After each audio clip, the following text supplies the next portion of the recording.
ನಮಸ್ಕಾರ ಸ್ನೇಹಿತರೆ, ಜ್ಞಾನಾಂಕರ ಯೂಟ್ಯೂಬ್ ಚಾನಲ್ಗೆ ಸ್ವಾಗತ.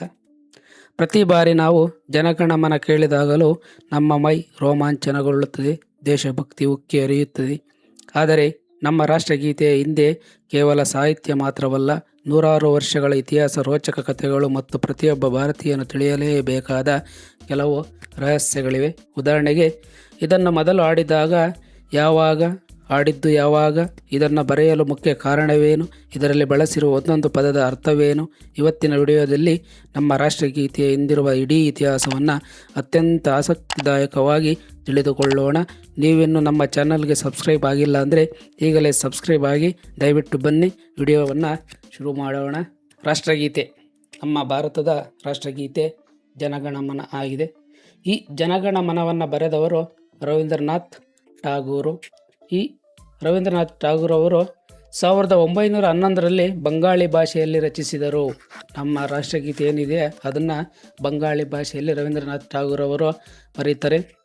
ಜನಗಣಮನ ದೀರ್ಘ ಗೀತೆಯಲ್ಲಿ ಮೊದಲ 5 ಸಾಲುಗಳನ್ನು ಮಾತ್ರ ರಾಷ್ಟ್ರಗೀತೆ ಎಂದು ಸಂವಿಧಾನ ಸಭೆಯು ಜನವರಿ 24, 1950ರಂದು ಅಂಗೀಕರಿಸಿತು. ನಮ್ಮ ರಾಷ್ಟ್ರಗೀತೆ ದೀರ್ಘ ಗೀತೆ ಅಂದರೆ 5 ಸಾಲನ್ನು ನಮ್ಮ ರಾಷ್ಟ್ರಗೀತೆ ಎಂದು ಜನವರಿ 24, 1950ರಂದು ಅಂಗೀಕರಿಸಿದೆ. ನಾವು ರಾಷ್ಟ್ರಗೀತೆಯನ್ನು ಹಾಡಲು ಎಷ್ಟು ಸೆಕೆಂಡ್ ತಗೊಳ್ಬೇಕು ಅಂದರೆ, ರಾಷ್ಟ್ರಗೀತೆ ಹಾಡಲು 52 ಸೆಕೆಂಡ್ ಕಾಲಾವಕಾಶ ಬೇಕು. ಅದಕ್ಕಿಂತ ಹೆಚ್ಚಾಗಿ ಆಡಬಾರ್ದು, ಅದಕ್ಕಿಂತ ಕಡಿಮೆನೂ ಆಡಬಾರ್ದು. ಕರೆಕ್ಟಾಗಿ ನಾವು ಹೇಳಿದ್ರೆ 52 ಸೆಕೆಂಡ್ ಮಾತ್ರ ನಮ್ಮ ರಾಷ್ಟ್ರಗೀತೆಯನ್ನು ಹಾಡಬೇಕು. ಇನ್ನೊಂದು, ರಾಷ್ಟ್ರಗೀತೆಯ ಸಂಕ್ಷಿಪ್ತ ಹಾಡುವಿಕೆ ಅಂದರೆ ರಾಷ್ಟ್ರಗೀತೆಯನ್ನು ಸಂಕ್ಷಿಪ್ತವಾಗಿ ಯಾವ ಸಂದರ್ಭದಲ್ಲಿ ಯಾಕೆ ಹಾಡ್ತಾರೆ ಅಂದರೆ, ಜನಗಣಮನವನ್ನು ಕೆಲವು ಸಂದರ್ಭದಲ್ಲಿ ಸಂಕ್ಷಿಪ್ತವಾಗಿ ಆಡಬೇಕಾಗುತ್ತದೆ. ಅಂತಹ ಸಂದರ್ಭದಲ್ಲಿ ರಾಷ್ಟ್ರಗೀತೆಯ ಮೊದಲು ಮತ್ತು ಕೊನೆಯ ಸಾಲುಗಳನ್ನು ಮಾತ್ರ ಆಡಲಾಗುತ್ತದೆ. ಇದಕ್ಕೆ ಸುಮಾರು 20 ಸೆಕೆಂಡುಗಳು ಮಾತ್ರ ಬೇಕಾಗುತ್ತದೆ. ಅಂದರೆ ಯಾವ ಸಂದರ್ಭದಲ್ಲಿ ಅಂದರೆ, ಮಿಲಿಟರಿ ಅಥವಾ ಸರ್ಕಾರಿ ಗೌರವ ವಂದನೆಗಳನ್ನು ಸಲ್ಲಿಸುವಾಗ ನಾವು ರಾಷ್ಟ್ರಗೀತೆಯ 2 ಸಾಲನ್ನು ಮಾತ್ರ ಆಡುತ್ತೇವೆ. ಅದಕ್ಕೆ 20 ಸೆಕೆಂಡ್ ಮಾತ್ರ ಬೇಕಾಗುತ್ತದೆ. ರಾಷ್ಟ್ರಗೀತೆಗೆ ಗೌರವ ಸೂಚಿಸುವುದು ಪ್ರತಿಯೊಬ್ಬ ಭಾರತೀಯರ ಕರ್ತವ್ಯ. ಅಗೌರವ ಸೂಚಿಸುವುದು, ರಾಷ್ಟ್ರಗೀತೆ ಅಡ್ಡಿಪಡಿಸುವುದು ಶಾಸನ ಪ್ರಕಾರ ಶಿಕ್ಷಾರ್ಹ ಅಪರಾಧ. ರಾಷ್ಟ್ರಗೀತೆಯನ್ನು ಯಾವುದೇ ರೀತಿಯಾಗಿ ಅವಮಾನ ಮಾಡಿದ್ರು, ಅದು ಏನೇ ಮಾಡಿದ್ರು ಸಹ ಅದು ಶಿಕ್ಷಾರ್ಹ. ಅಂದರೆ ಅವರಿಗೆ ಏನು ಶಿಕ್ಷೆ ಕೊಡಬೇಕೋ ಅದನ್ನು ಶಿಕ್ಷೆ ಕೊಡ್ತಾರೆ. ನೆಕ್ಸ್ಟು, ಯಾವ ಸಾಲನ್ನು ಆಡಬೇಕು ಅಂದರೆ, ಸಂಕ್ಷಿಪ್ತ 20 ಸೆಕೆಂಡಲ್ಲಿ ಆಡಬೇಕಲ್ಲ. ಆ ಕೊನೆಯ ಸಾಲುಗಳು ಯಾವ್ಯಾವು ಅಂದರೆ, ಜನಗಣಮನ ಅಧಿನಾಯಕ ಜಯ ಹೇ ಭಾರತ ಭಾಗ್ಯ ವಿಧಾತ, ಇದು ಮೊದಲ ಸಾಲು. ಕೊನೆಯ ಸಾಲು ಯಾವುದಂದರೆ, ಜಯ ಹೇ ಜಯ ಹೇ ಜಯ ಹೇ ಜಯ ಜಯ ಜಯ ಜಯ ಹೇ. ಈ 2 ಸಾಲುಗಳನ್ನು ಮಾತ್ರ ಹಾಡ್ತಾರೆ. ನೆಕ್ಸ್ಟು, ರಾಷ್ಟ್ರಗೀತೆ ಆಡುವಾಗ ಅನುಸರಿಸಬೇಕಾದ ಕ್ರಮ ಅಂದರೆ, ರಾಷ್ಟ್ರಗೀತೆಯನ್ನು ಆಡುವಾಗ ಅನುಸರಿಸಬೇಕಾದ ಕ್ರಮಗಳು ಯಾವ್ಯಾವು ಅಂದರೆ, ಮೊದಲನೇದು ಶಿಸ್ತಿನಿಂದ ನೇರವಾಗಿ ನಿಲ್ಲಬೇಕು. ಅಂದರೆ ಮುಷ್ಟಿಯನ್ನು ಕಟ್ಟಿ ನೇರವಾಗಿ ನಿಲ್ಲಬೇಕು. ಒಂದೇ ಕಡೆ ಗಮನವಿಟ್ಟು, ಅಂದರೆ ಧ್ವಜದ ಕಡೆ ಇರ್ಬೋದಾಗಲಿ, ಇಲ್ಲ ನೇರವಾಗಿ ನಿನಗೇನಾದರೂ ನೋಡಿಕೊಂಡು ಆ ಕಡೆ ಈ ಕಡೆ ತಿರುಗದೆ ನೋಡದೆ ಶಿಸ್ತಿನಿಂದ ಆಡಬೇಕು. ಉಚ್ಚಾರಣೆ ತಪ್ಪಿಲ್ಲದಂತೆ ಅಂದರೆ, ಹಾಡುವಾಗ ಉಚ್ಚಾರಣೆ ಅಂದರೆ ಅಕ್ಷರಗಳ ತಪ್ಪಿಲ್ಲದಂತೆ, ದಾಟಿ ತಪ್ಪದಂತೆ ಆಡಬೇಕು. ಅಂದರೆ ದಾಟಿ ಅಂದರೆ ರಾಗವನ್ನು ತಪ್ಪದಂತೆ ಹಾಡಬೇಕು. ಭಾರತದ ರಾಷ್ಟ್ರಗೀತೆ ಮೊದಲ ಹಾಡಿದ್ದು ಎಲ್ಲಿ ಅನ್ನೋದ್ರ ಬಗ್ಗೆ ಈಗ ಮಾಹಿತಿಯನ್ನು ತಿಳ್ಕೊಳ್ಳೋಣ. ಭಾರತದ ರಾಷ್ಟ್ರಗೀತೆಯನ್ನು ಮೊದಲ ಬಾರಿಗೆ ಡಿಸೆಂಬರ್ 27, 1911ರಂದು ರಾಷ್ಟ್ರೀಯ ಕಾಂಗ್ರೆಸ್ನ ಕೋಲ್ಕತ್ತಾ ಅಧಿವೇಶನದಲ್ಲಿ ಹಾಡಲಾಯಿತು. ಮೊದಲ ಬಾರಿಗೆ ಕಾಂಗ್ರೆಸ್ನ ಅಧಿವೇಶನದಲ್ಲಿ 1911 ಡಿಸೆಂಬರ್ 27ರಲ್ಲಿ ಅಲ್ಲಿ ಈ ರಾಷ್ಟ್ರಗೀತೆಯನ್ನು ಹಾಡಲಾಯಿತು. ಭಾರತದ ರಾಷ್ಟ್ರಗೀತೆಯನ್ನು ಹಿಂದಿ, ಉರ್ದು ಭಾಷೆಗೆ ಭಾಷಾಂತರಿಸಿದವರು ಆಬಿದ್ ಅಲಿ. ಗೊತ್ತಾಯ್ತಲ್ಲ, ಹಿಂದಿ ಮತ್ತು ಉರ್ದು ಭಾಷೆಗೆ ಭಾಷಾಂತರಿಸಿದವರು ಯಾರು ಅಂದರೆ ಕ್ವಶನ್ ಬರಬಹುದು, ಆಬಿದ್ ಅಲಿ. ನೊಬೆಲ್ ಪುರಸ್ಕೃತ ರವೀಂದ್ರನಾಥ್ ಠಾಗೂರ್ ಅವರು ಬರೆದ ಅಮರ್ ಸೋನಾರ್ ಬಂಗಾಳ ಗೀತೆಯು ಬಾಂಗ್ಲಾದೇಶದ ರಾಷ್ಟ್ರಗೀತೆಯಾಗಿ 1971ರಲ್ಲಿ ಅಳವಡಿಸಲಾಗಿದೆ. ಸೋನಾರ್ ಬಂಗಾಳ ಗೀತೆಯನ್ನು ಇವರು ರವೀಂದ್ರನಾಥ್ ಠಾಗೂರ್ ಬರೆದಿರೋಂಥವರು ಬಾಂಗ್ಲಾದೇಶದವರು ಇದನ್ನು ರಾಷ್ಟ್ರಗೀತೆಯನ್ನಾಗಿ ಅವರು ಮಾಡಿಕೊಂಡಿದ್ದಾರೆ.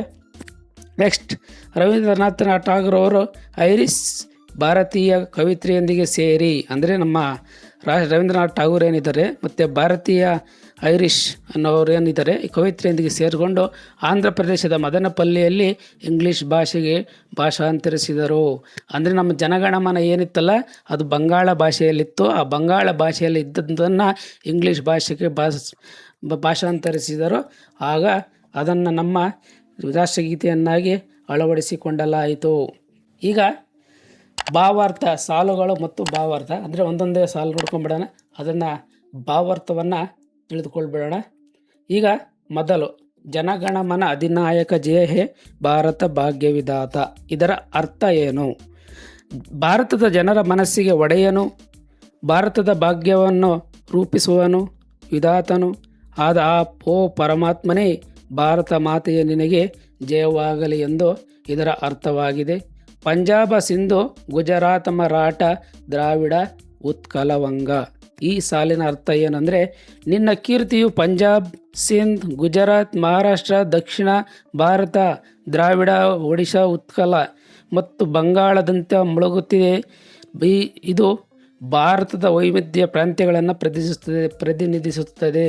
ಅಂದರೆ ಪ್ರಾಂತ್ಯಗಳನ್ನು ನೀವು ಈ ನಮ್ಮ ಭಾರತ ದೇಶದಲ್ಲಿ ಈ ನಿನ್ನ ಕೀರ್ತಿಯನ್ನು ಅಂದರೆ ಪಂಜಾಬ್ ಆಗಿರ್ಬೋದು, ಸಿಂಧ್ ಆಗಿರ್ಬೋದು, ಗುಜರಾತ್, ಮಹಾರಾಷ್ಟ್ರ, ದಕ್ಷಿಣ ಭಾರತ ಎಲ್ಲವೂ ಸಹ ಪ್ರಾಂತ್ಯಗಳನ್ನು ವೈವಿಧ್ಯಮಯವಾಗಿ ಅಂದರೆ ನಾನಾ ರೀತಿಯಲ್ಲಿ ಪ್ರತಿನಿಧಿಸುತ್ತದೆ.